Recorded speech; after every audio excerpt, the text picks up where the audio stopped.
ഇന്നത്തെ പ്രഭാതത്തിലെ ഏറ്റവും പ്രധാനപ്പെട്ട വാർത്തകളിൽ ഒന്ന് എന്നുള്ള നിലയ്ക്ക് നമ്മൾ ഒരു വലിയ ജാതി വിവേചനത്തിൻ്റെ വാർത്തയിലേക്ക് പോവുകയാണ്. അത് വളരെ പ്രധാനപ്പെട്ട ഒരു CPM നേതാവിൽ നിന്നാണ് ആ വാക്ക് വന്നിരിക്കുന്നത്. അദ്ദേഹം മന്ത്രി കൂടിയാണ്.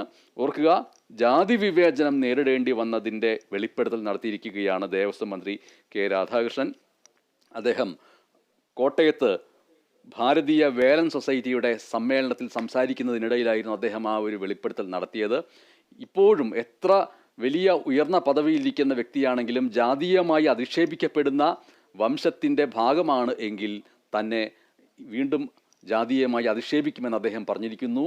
ഒരു ക്ഷേത്രത്തിൽ ഒരു ചടങ്ങ് ഉദ്ഘാടനം ചെയ്യാൻ വേണ്ടി എത്തിയ തന്നെ വിളക്ക് കൊളുത്താൻ അനുവദിക്കാതെ തൻ്റെ ജാതിയുടെ പേരിൽ അധിക്ഷേപിച്ചു. അവിടുത്തെ പൂജാരി സ്വയം വിളക്ക് കൊളുത്തി, അത് കഴിഞ്ഞിട്ട് സഹപൂജാരിയെ കൊണ്ട് വിളക്ക് കൊളുത്തി, എന്നിട്ട് വിളക്ക് നിലത്ത് വെച്ചു, വേണമെങ്കിൽ എടുത്തിട്ട് കത്തിച്ചോളൂ എന്നുള്ള അർത്ഥത്തിൽ. അതായത് ഇപ്പോഴും കേരളത്തിൽ ജാതി നിലനിൽക്കുക തന്നെയാണ് ചെയ്യുന്നത്, ജാതിയുടെ പേരിലുള്ള വിവേചനം നിലനിൽക്കുക തന്നെയാണ് ചെയ്യുന്നത് എന്ന് കൃത്യമായിട്ട് ഒരു മന്ത്രിക്ക് പറയേണ്ടി വരുന്നു ആ വാക്കുകളിലേക്ക്.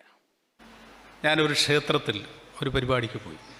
ആ ക്ഷേത്രത്തിൽ ചെന്ന സന്ദർഭത്തിൽ അവിടെ ഉദ്ഘാടനവുമായിട്ട് ബന്ധപ്പെട്ട അപ്പോൾ അവിടുത്തെ മെയിൻ പൂജാരി ഒരു വിളക്ക് വെച്ചിട്ടുണ്ട്. അപ്പോൾ വിളക്ക് കത്തിക്കാൻ എനിക്ക് കൊണ്ടുവന്ന് തരാൻ വേണ്ടി വരിക എന്ന് വെച്ച് ഞാനങ്ങനെ ഗമയിലൊന്നും നിന്നില്ല. എനിക്ക് പറയുകയാണ് നിങ്ങൾ.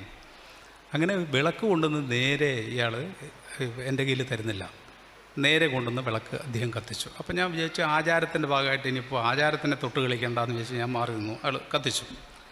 അതിനുശേഷം അവിടുത്തെ സഹപൂജാരിക്ക് വീണ്ടും ഈ വിളക്ക് കൊടുത്തു. അയാളും കത്തിച്ചു. അയാൾ കത്തിച്ചപ്പോഴും ഞാൻ എൻ്റെ വിചാരം എന്താ വെച്ചാൽ എനിക്ക് തരുമെന്നാണ്. പിന്നെ തന്നില്ല. അപ്പോൾ അയാൾ വേഗം നിലത്ത് വെച്ചു വിളക്ക് വെച്ച് കഴിഞ്ഞപ്പോൾ ഞാൻ എടുത്ത് കത്തിക്കട്ടെ എന്നാണ് വിചാരിച്ചത്. ഞാൻ കത്തിക്കണോ എടുക്കണോ? ഞാൻ പറഞ്ഞു പോയി പണി നോക്കാൻ പറഞ്ഞു. പണി നോക്കാൻ പറയുക മാത്രമല്ല, അപ്പം തന്നെ അവിടെ സ്റ്റേജിൽ പ്രസംഗിച്ചു, ഞാൻ തരുന്ന പൈസയ്ക്ക് നിങ്ങൾക്ക് അയിത്തമില്ല. ഉണ്ടോ? ഞാൻ തരുന്ന പൈസയ്ക്ക് അയിത്തമില്ല, എനിക്ക് അയിത്തമാണ് നിങ്ങൾ കൽപ്പിക്കുന്നത്. ഞാൻ കത്തിക്കണോ എന്നുള്ള ചോദ്യം പ്രേക്ഷകരുടെ നേരെ കൂടിയുള്ള ചോദ്യമാണ്. ഇന്ന് വൈകിട്ട് 3 മണിക്കുള്ള വ്യൂവേഴ്സ് അവറിൽ, കേരള വിഷൻ്റെ വ്യൂവേഴ്സ് അവറിൽ ഈ വിഷയമാണ് നമ്മൾ ചർച്ചയ്ക്കെടുക്കുന്നത്. സാധാരണക്കാരായ എല്ലാ പ്രേക്ഷകർക്കും ഈ വിഷയത്തോട് പ്രതികരിക്കാം. കേരളത്തിൽ ഇപ്പോഴും തുടരുന്ന ജാതീയമായ അധിക്ഷേപങ്ങൾ, ജാതിപ്പേരുകൾ സ്വന്തം പേരിൻ്റെ കൂടെ വാലാക്കി നടക്കുന്ന ആൾക്കൂട്ടങ്ങൾ, ഇവരുടെ എല്ലാം ഇടയിൽ ഇപ്പോഴും തൊട്ടുകൂടായ്മയും തീണ്ടിക്കൂടായ്മയും നേരിട്ടില്ലെങ്കിലും നോട്ടത്തിൽ, ഭാവത്തിൽ, പ്രകടനത്തിലൊക്കെ ഉണ്ടായിക്കൊണ്ടിരിക്കുന്നയില്ലേ?